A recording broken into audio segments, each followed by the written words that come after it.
Olá, hoje a gente vai mergulhar de cabeça numa das ideias mais polêmicas da história, a chamada teoria do mito de Cristo. A gente vai investigar, com base na obra de David Fitzgerald, os argumentos que levantam uma possibilidade que, para muitos, é chocante. E se Jesus nunca tivesse existido? Essa é a pergunta central de tudo, né? A questão aqui não é só negar por negar, mas sim investigar o que as evidências daquela época realmente nos dizem. O que a gente sabe sobre Jesus é, de fato, história ou seria um mito? Para muita gente, só de ouvir a ideia de que Jesus não existiu já soa como algo ridículo. É uma teoria que muitas vezes é descartada assim, sem nem pensar. Então vamos começar justamente por aí, tentando entender o porquê. A visão mais comum, como essa citação aqui mostra, é de que a existência de Jesus é tão certa quanto a de Júlio César. É tratada quase como um fato óbvio. Mas, de acordo com a fonte desta nossa análise, se a gente colocar as evidências lado a lado, será que essa certeza toda se sustenta? E olha, quando a gente coloca um do lado do outro, o contraste é impressionante. Pensa bem, para César, a gente tem o que ele mesmo escreveu, o que os inimigos dele escreveram. Tem moeda, estátua, um monte de coisa física. Agora, para Jesus, a fonte que a gente está analisando aponta para um grande vazio. Nada escrito por ele, nenhum registro neutro da época, nenhuma evidência física, de nenhum tipo. É exatamente nessa ausência que a base do argumento miticista se firma. E essa falta de evidências nos leva direto para o próximo ponto, que é chave: o silêncio. Se Jesus realmente viveu, quem é que estava escrevendo sobre ele na sua própria época? É aqui que entra o chamado argumento do silêncio.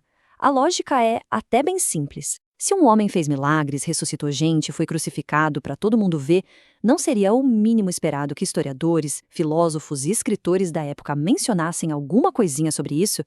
Para os defensores da teoria do mito, essa ausência completa de registros é uma evidência muito, mas muito poderosa. E essa linha do tempo mostra direitinho quem estava escrevendo naquela época. A gente tem Fílon, escrevendo sobre a filosofia judaica, Sêneca, documentando religiões, Justo de Tiberíades, que era um historiador da própria Galileia. Todos eles estavam ali, superativos, escrevendo sobre a região bem na época em que Jesus supostamente teria vivido.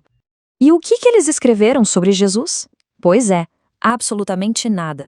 Fílon escreveu sobre todas as seitas judaicas que existiam, menos os cristãos. Sêneca escreveu sobre todas as religiões conhecidas, mas não o cristianismo.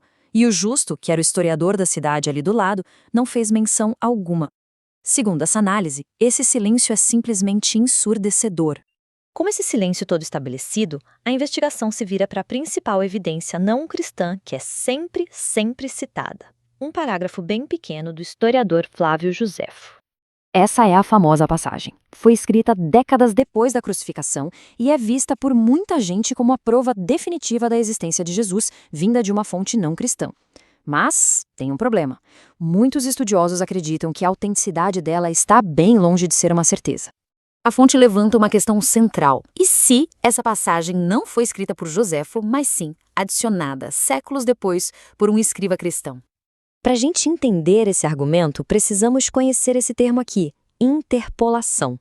Basicamente, era quando um escriba lá no passado, ao copiar um texto antigo, adicionava suas próprias palavras para corrigir ou melhorar o original, geralmente alinhando com o que ele mesmo acreditava. Então tá, por que desconfiar que é uma falsificação? Bom, a fonte aponta 4 motivos bem diretos. Primeiro, essa passagem ficou escondida. Ninguém citou ela por 300 anos. 300 anos. Segundo, um escritor cristão importante da época, o Orígenes, que usava muitos textos do Joséfo, disse com todas as letras que Joséfo não acreditava em Jesus. Terceiro, o parágrafo simplesmente não se encaixa ali. Ele quebra totalmente o ritmo do que Joséfo estava escrevendo antes e depois. E quarto, talvez o mais complicado. A primeira pessoa que descobriu e citou essa passagem foi Eusébio, um historiador da igreja que, segundo a fonte, já tinha uma certa fama de, digamos, embelezar os fatos. Com as fontes de fora do cristianismo postas em dúvida, a investigação agora se volta para os documentos principais, os 4 evangelhos. Essa linha do tempo revela uma coisa crucial. Existe um intervalo de tempo gigantesco. Os eventos teriam acontecido lá por 33 depois de Cristo, mas o primeiro relato escrito sobre a vida de Jesus, o Evangelho de Marcos, só foi aparecer uns 40 anos depois. Isso são quase 2 gerações de histórias sendo contadas e recontadas só de boca em boca. E quem escreveu esses relatos? A fonte argumenta que não foram testemunhas oculares. Os textos originais eram anônimos e foram escritos em grego, não em aramaico, que era a língua falada na região. E mais, Mateus e Lucas copiam pedaços enormes de Marcos, às vezes palavra por palavra. Isso sugere que não foi um testemunho independente, mas sim uma construção literária, com o autor se baseando muito no outro. Agora, a última linha de investigação vai analisar se essas fontes principais, pelo menos, nos dão um retrato consistente de uma única pessoa histórica. E quando a gente coloca os relatos lado a lado, as diferenças são gritantes. Não temos um retrato de Jesus, mas 4 retratos completamente diferentes. O personagem muda de um Messias que sofre para um ser divino e poderoso. A duração do ministério dele muda de 1 para 3 anos. Até as últimas palavras na cruz são totalmente diferentes em cada relato. A pergunta que fica é: como testemunhas oculares poderiam relatar eventos tão importantes de formas tão contraditórias? Bom, então, juntando todas essas peças, o silêncio, as evidências externas que são questionáveis e as contradições internas, qual é a conclusão a que essa análise chega?